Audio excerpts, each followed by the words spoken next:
কোনোদিন কি জানতে চাইছো, না কোনোদিন আমার জিজ্ঞাসা করছো আমি কেমন আছি, বাড়ির অবস্থা কেমন? আর কেন হইছেটা কি?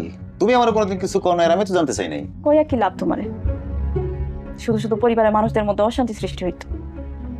মানুষ না ঠিক কথাই কয়, প্রবাসী বউদের চুপ থাকাই ভালো। যে অভাগের স্বামী কাছে থাকে না, সেই জানে সে কতটা অসহায়।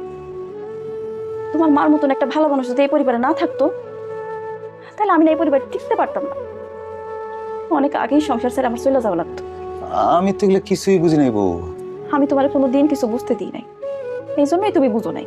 আচ্ছা এখন তুমি কি করতে গো আমারে? আমি তোমার কোনো কিছুই কইতেছি না, আমি শুধু চাই পরিবারের সবাই মিলামিশা থাকুন। কিন্তু পরিবারের মানুষ যদি আপন না মনে করে, তাহলে কেমনে মিলামিশা থাকবো কও? তুমি কি একটু ক্লিয়ার করে কইবা আমারে কি কইতে চাইতেছো? না, এর চাই তো আমি তোমারে খুইলা কইতে পারবো না। পরে পরিবারের সবাই মিললা আমার দোষটাই খুঁজবা।